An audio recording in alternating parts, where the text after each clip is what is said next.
Zach Friend is a policy, public affairs, and communications expert who has worked for Barack Obama and John Kerry's presidential campaigns, the White House Council of Economic Advisors, U.S. Senate, Congressman Sam Farr, and the Democratic National Committee.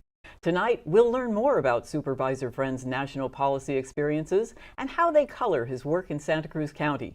We'll also talk about the Aptos Village Project and how we can develop Santa Cruz County into a place where residents can both live and work. Stay with us.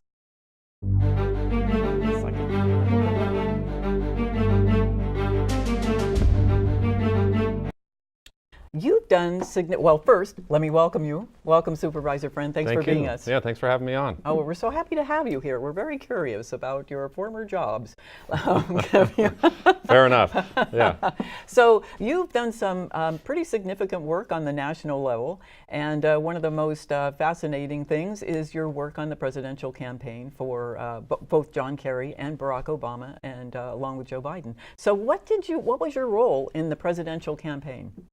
Well, specifically on the Obama-Biden campaign, I was a state spokesperson. I did communications and acted as a press secretary in Pennsylvania, in the battleground state of Pennsylvania, both in the primary and the general election. So my responsibility in the primary was to be a press secretary. In the general election, I was a statewide spokesperson in that state, and it was an amazing experience. I got to travel around with not just them, but also with a number of the other people that came in to the state, former President Clinton and others, and just act as their spokesperson. It was a monumental campaign, a transformational campaign, and I feel very honored to have been a part of it. I'll bet. I bet it was really fun and exciting. Since you won, that was a good thing. Yeah, that's always helpful. always helpful. Always yeah. puts a shine on it.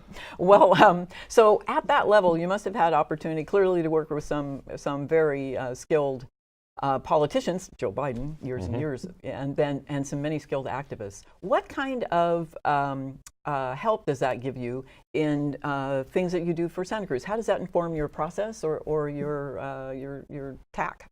I think one of the useful things that having worked at the national level, both in Congress or the White House or on the presidential campaigns, is a reminder of big picture things. We can sometimes get caught up in very, very, very small things, and something that I believe that our previous president referred to as the smallness of our politics, as opposed to, in many respects, the largeness of our problems. And even here in our county, we have national-sized problems in our county that need significant conversations over housing, homelessness, jobs, transportation, that we need to actually elevate the discussion on. And I try and remind myself, having worked at the national level, how to do that. That you can bring some of that experience at the national level to the local level to help bring those issues to light. Well, since we're talking about campaigns, low voter turnout is a significant thing here in Santa Cruz County, and especially among younger voters. What would you do if you what kind of skill would you employ to get more people out? What needs to happen? Well, I'll say that actually in our county we have pretty high voter turnout, especially in the last presidential campaign. And while we had a higher youth turnout in 2016 than we had in the previous couple of elections, it is very true that consistent young voter turnout is very low, at least what I would argue where it needs to be. And I think that one of the real issues is that elected officials or campaigners focus on high propensity voters. Kind of sounds like an inside baseball term. But what that basically means is you have a limited amount of money, you're going to spend your money campaigning toward those that are most likely to vote, right? As a result, you end up speaking to the issues that only speak to those individuals, creating this cycle where young people feel left out because the issues aren't being spoken to about them. So that's a very difficult thing to do. It takes two sides, right? It takes elected officials willing to speak to issues that maybe aren't for the highest propensity voter, but also it takes the young voters saying, we're going to take ownership of our own future and showing up to the polls irrespective of whether the issues are specifically speaking to them, because, by the way, the policies we're enacting still impact them all the same. Exactly. Is there activism in Santa Cruz to do that? Oh, I think absolutely. I think that one thing that's been interesting or useful about the current president is that he has done a good job of actually bringing people together that maybe wouldn't normally have been brought together. And I know that's a strange thing to say, because in some respects people feel he's tearing the country apart, and there's some validity to that. But I would actually argue that he's done, in many respects, he's brought together a lot of groups. There's a whole new set of activists, so to speak, that haven't really been involved in the political process. Maybe they're involved in issues, but they weren't involved in the political process, that are now getting involved. We saw that in recent elections throughout our country, in Virginia and other places, that a lot of people that just have not participated, either running for office or participating in the process, now are. And I think that if that can sustain, That's an important thing. This isn't just about one individual in the White House. This is about a lot of issues that we deal with at the local level that need that engagement, need that participation, because we're voting on people's futures for the next 30 years. Yeah, so true. Yeah, the people who vote now will be living out those votes That's if they right. vote. That's right. And if they don't, they can't complain. So now let's talk about your work in the White House. You worked on the, let me get this right, the White House Council of Economic Advisors. And could you just pull back the curtain a little on that job? What are the day-to-day activities of someone on that council? So the Council of Economic Advisors is an executive branch council, meaning that it's located within the specific White House, within the White House. It works with the Office of Management Budget and a number of other executive offices on the economic priorities of the President of the United States. It's most known for the creation of the Economic Report of the President, which is kind of a blueprint of how that administration sees the economy, for lack of better terms. And one of my main responsibilities there was to help work on the Economic Report of the President. It actually has to be written by people that can translate the economist's language over to layperson's language, and I'm definitely no economist. So my job was to just help work on the report itself, and this was back in the Clinton administration, and I was fortunate to be able to get that out. Gosh, I had not realized you worked with the Clinton administration. So now,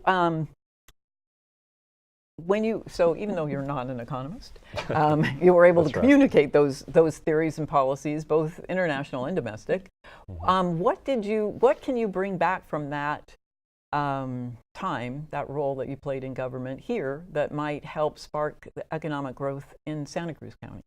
You know, I think what's interesting about the Economic Report of the President as produced in his last year in office, which is when I was in the White House, some of the issues that are talked about are the exact same issues almost 20 years later. I mean, we're talking about rural broadband deployment and how important it is to have internet access for everybody. Well, in our county, there are a lot of people that do not have access to high-speed internet access, yet it's an essential component of healthcare, of schools, of economic development.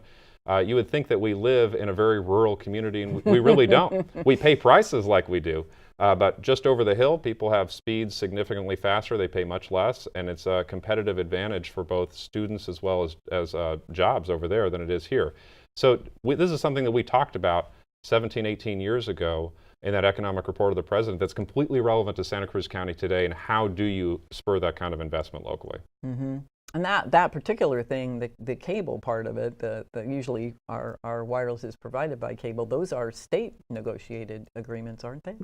So there are state franchise agreements, and there's also some of these companies are utilities, which means that they're actually regulated by the state CPUC.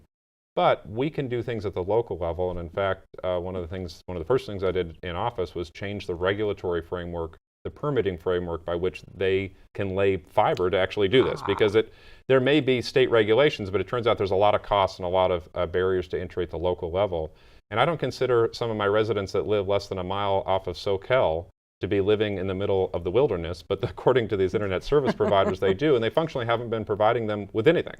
And we need to ensure, we're talking about kids to Aptos High can't even submit their homework because they live too far away from a broadband hotspot, and they're going down to the local library in order to do it because the files they're sending are too large. They're on satellite. It's costing hundreds of dollars a month for their family to do it, and they're within walking distance of a bus stop on Soquel.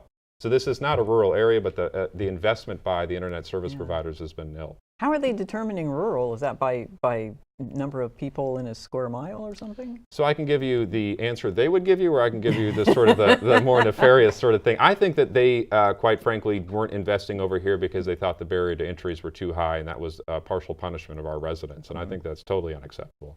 But we've now since taken away those barriers to entry, and we have seen greater investment in our community. But they would say that rural is defined by population density. But quite frankly, you know, we have the second smallest geographic sized county in the state of California, and yet we still have 280 or whatever thousand people. I think it's a stretch to say that this is a purely rural area. And yet they still, and again, just in the shadow of the largest economic and technological generator in the history of time, the Silicon Valley is just over the hill and 30,000 people are driving over there.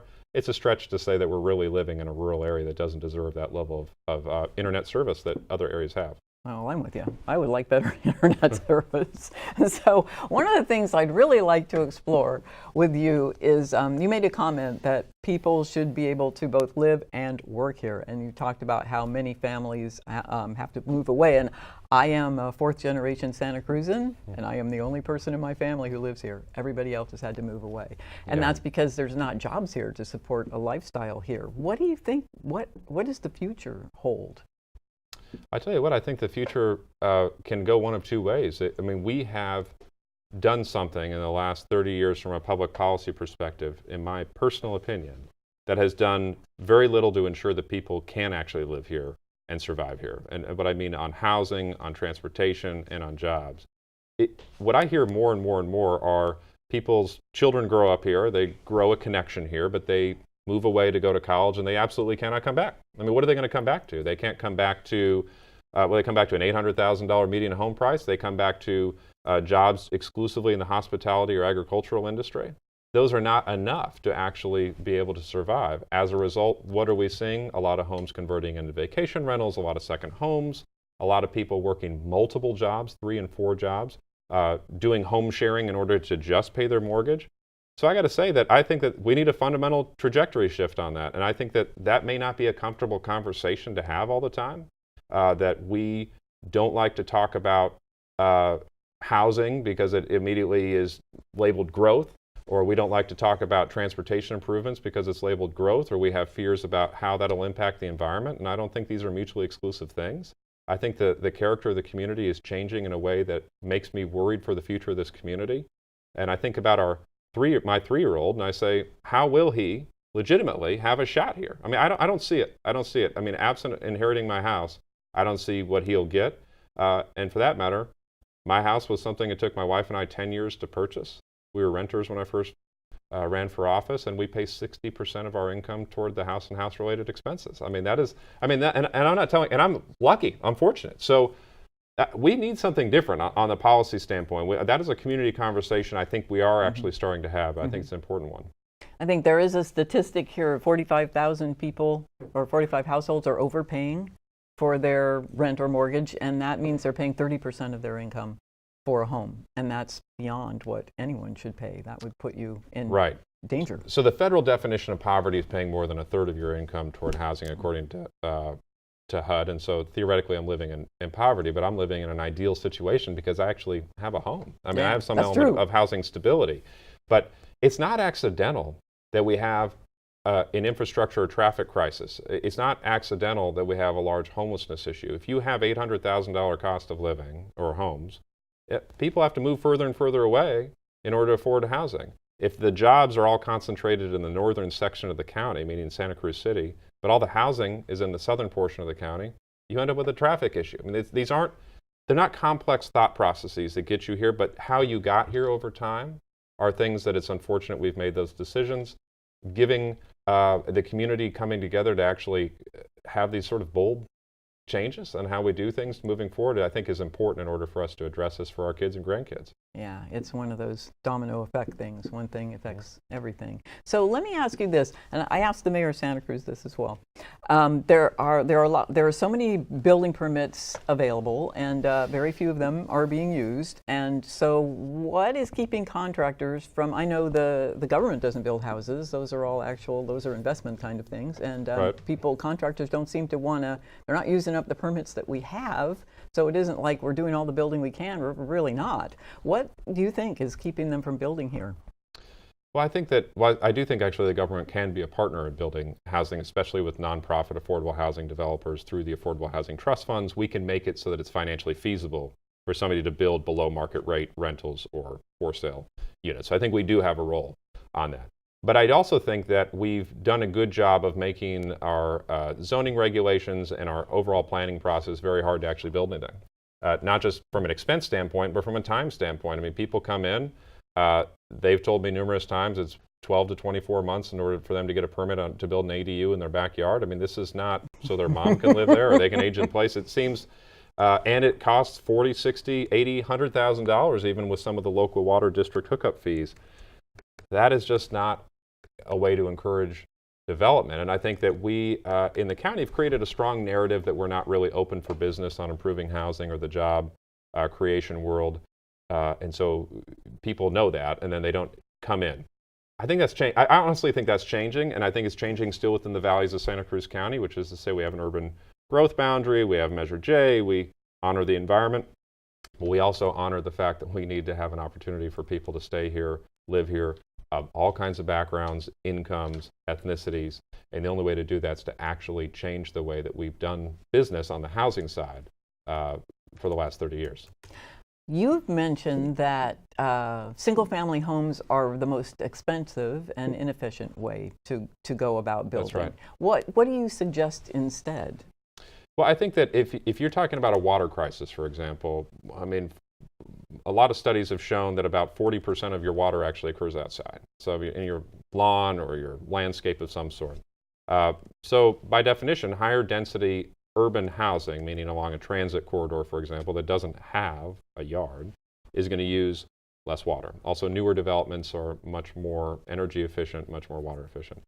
A single family home, by definition, tends to be located in a suburban neighborhood away from services. And so how do I get to places? I have to drive. So I would argue that modern development needs to encourage growth and densities along transportation corridors, mixed use. So you have commercial on the bottom, housing on top, that can be affordable by design, which is to say smaller units by definition are more affordable. Obviously that's relative in Santa Cruz County, but you understand what I'm saying. And it also allows for a natural turnover of people looking to downsize and currently don't have the ability to do it. There are people who, especially in my district, have said, I'm an empty nester. I maybe have 2,500 square feet. I don't need it anymore. I don't want it. I don't want 2 stories, but I have no other stock to go to. I would love to go to a 1,000 square foot condo near shops and restaurants, near my doctors, near the job. I can't do it. So without that turnover, I can't have a single family move into that, and it drives housing prices up and on and on and on. You see the cycle. So I would argue that just pure suburban single family development is not ideal for the future of this county, and it won't solve our housing crisis. Now, as you've described, the sort of retail on the bottom, houses on the top, kind of developments going in Aptos. It is. And it's 68 homes, is that right? 69. Yeah. I was close. Yeah, you're very close. Very close, yeah. Yeah. So talk a little bit about, so when I saw the picture of that, I live in Aptos, and I saw that picture and I thought, holy cow, that could be Aptos? I mean, it was like, it's an amazing looking place. So there is pushback on that, though. Sure.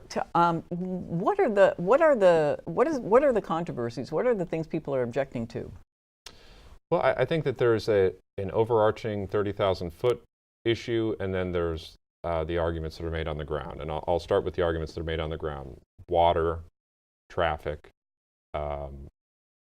right? I mean, those are the issues that are made on the ground, and are generally the arguments that are made against anything in Santa Cruz County, and some of it is valid and some of it, isn't. But on a higher level, I think it really is a fundamental argument of change. And I don't define character as the time I moved into a community. And I think that we need to take a broader view of it than that. People in Aptos, not too far from where I live in Aptos, it was a Brussels sprouts field just 60 years ago before it became housing. And if you move in and you moved into that house and you were a beneficiary of that change, to then say it can't change from the point that I moved in doesn't honor the fact that it changed significantly right before you moved in and continues to change after you moved in. When you look at that downtown core of Aptos where the village is, over the course of 150 years or 200 years, that actually was a commercial and residential center historically. And that is why the rail, the only place that it crosses what is now Highway 1, crosses into that location for both timber and apples. And there's an old historic hotel, the Bayview there, and that was a commerce location. So that was the Aptos village, that was the core. And so it depends upon when you define character. If I look back at 100 years ago when it was a bustling center, then I'm just bringing it back to the core that it was. If I define it when it's been basically vacant of the last 35 or 40 years, then it looks to be significant change. So I think that the controversy is over that definition of change and what point in time we want to define it. And I understand, I respect that. I respect that people don't want what they know to be changing, but I also believe that that is the best type of development you can do, which is to say something that allows people to not have to drive all the way to 41st to go to the grocery store, will create local jobs, will create housing of which 15% of it is affordable by deed restriction, and a number of it will be affordable just by the size of it, which is something we desperately need in our county. Well, let's talk a little bit about the thing that you mentioned, transportation. So it's up Trout Gulch Road, and as you're traveling down Soquel Drive, that's a little road. That's a very narrow road right there, just as you would turn toward the post office to get to that area. And there are stoplights being installed. So other than stoplights, is there anything to make that flow easily? Because from the outside, it looks like that might be a heck of a traffic jam. What have you put in place to make that workable? I think that it's a fair argument that it's a narrow narrow area through there that was built in the late 20s, early 30s, and you have the constraint of the two trestles, which is unique. For people who are watching that aren't familiar with Aptos, just know that the village is constrained by two rail trestles on either side that doesn't allow for a significant widening of the road through there. But the traffic engineers have also said that the synchronization of lights, so actually developing stoplights and synchronizing it all the way to State Park Drive, where you can be on a single green from one light all the way up, will help the flow. Will it help it significantly? No. I mean, the reality is that it's currently bad, and this isn't going to make it unbelievably amazing. But if you are going to do any sort of improvements, if you are going to actually have local shops and restaurants and local housing within your own downtown, as opposed to having to drive to Santa Cruz or Capitola to do it, this is the best way to mitigate it, is through the traffic calming measures that they've done. But this, again, is part of the discussion about how do we grow and what should that development and growth look like. And I would argue even not even grow. How do we serve the needs of our current community that aren't being served currently? And I think providing something there to Aptos again, which it had some time back, is a very important element for character and heart of the Aptos community. They've been trying to do something like this in Scotts Valley for a long time, and where they always stumble is trying to get the stores to take the retail below. How is that going in the Aptos Village? They have a lot of interest. Let me start on the housing side. They have a massive waiting list, and a lot of people which should be telling, right? Including a lot of people that on the waiting list for the deed restricted affordable housing units. Sure. And these aren't people that live in San Francisco or San Jose. These are local residents. They live and work here, and they just don't currently have any options here. And on the economic side, meaning the actual business side, a lot of local businesses, including names that we all like to shop at, are businesses that have expressed interest there. And they've made the shop sizes so small that it would be hard to get some large national chain of interest in these locations anyway. Well, that's kind of a Santa Cruz County thing. It's great. Yeah, it's local business. So let's shift gears here, and I'd like to talk to you about Thrive by 3. Sure. And that's an interesting program. Can you talk about the impetus for that, why you started it, and what its objectives are? Well, I have to give a lot of credit to Supervisor Ryan Coonerty on this. When he approached, this is something, when he got onto the board, he actually said this is something he wanted to do, which is we both actually have kids under 3, and have seen the limited number of opportunities for kids under 3 within this county, and especially for people that are struggling, quite frankly. And he started with the Nurse Family Partnership, which is to start with pregnant women and making sure that the treatment actually occurs before a child's born from a health perspective. And then the first 3 years of life, how do we ensure that we set them on a trajectory that impacts the rest of their life? And he approached me early on to say that would I partner with him on this, and I said absolutely. And we worked with nonprofit providers and our local human services department on create a program. What if you could create something, what would it look like? And also create something that can leverage state and federal money so that our investment is becomes exponentially larger than our actual investment. And that's exactly what they did, and it's something that the board approved relatively recently, and we're pretty excited about it. But it includes everything from health programs, early intervention programs. It includes child care investments, because, man, I mean, if you're having to work 4 or 5 jobs, it's not easy when you don't have subsidized child care in this community. So all of these things, because as has been made clear to me time and time again, the one thing that we do know is that investments in a child 0 to 3 pay dividends forever. And so I actually viewed it as less of investment for the county for these kids later on, because we could be paying for them in other ways, be it through the public safety or justice system or health system moving forward. Now, speaking of children and making things nicer for them, can you tell us about the child-friendly interview center at the police department? That's Sure. something unusual. So this is actually in a central location. It's not connected to any individual agency. It was put together by our district attorney, Jeff Rozelle. And he also reached out to me on the board with my experience having worked at Santa Cruz Police for about a decade. And for those who aren't familiar with what it's like to go through one of these interviews, and I'm glad that people wouldn't be, because it means they would have had to have one of these experiences. But a lot of these interview rooms at law enforcement agencies are really designed to get information from a suspect. They're not designed in the same way to be friendly to a victim or a survivor of an incident, especially for children. And so imagine if you were a child that had gone through one of these, a sexual assault, for example, and you had to be interviewed in multiple places by different people, by the district attorney's office, by a health professional, by a psychologist, by the law enforcement agency. That's relitigating and reliving a traumatic experience over and over and over again. And then imagine it was done in an interview room that made it feel like you were a suspect. And the district attorney recognized that that really wasn't the way to do it. One of the things that he had said is we shouldn't be re-victimizing victims. And so he worked, again, with nonprofit providers, and all of the local jurisdictions put in money to this. The county put in the largest share to create a space, a mid-county space that's just designed for this. So it's a very friendly space for them. All the interviews can occur at once so that all the evidence can be gathered and all the information gathered without having that trauma to occur over and over again. It's a great idea. It's a great idea. Well, we have just a few minutes left. Well, actually, we have a minute left. So in those last few seconds, can you tell us what Santa Cruz or what your district, District 2, would look like if you accomplished all that you have in mind?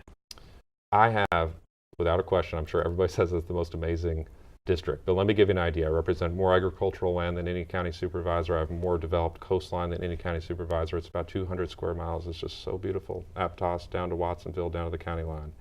But what I want to do is I would much rather find ways to fix a road than just fix the potholes. And I think that we overall focus as elected officials on these short-term components as opposed to long-term trajectory changes. And we have some big problems in this county, again, on transportation, on healthcare, on water, on housing, on homelessness, that I don't think you can just do pothole patching on. So what I'd like to do, if I'm lucky enough, is I'd like to say that whoever is fortunate enough to sit in my seat whenever I'm booted out by the voters, that person gets to say, you know, the plate is different for me and that we've had some real shifts. Okay. Well, Supervisor Zach Bren, we're so happy to have had you join us. Thank you very much. Thank you so much. I appreciate it. Sure. So thank you for joining us as well for tonight's Elected Spotlight. Let us know if there's an official you'd like to see on the show. Please just email your suggestions to me at becca@communitytv.org. Okay.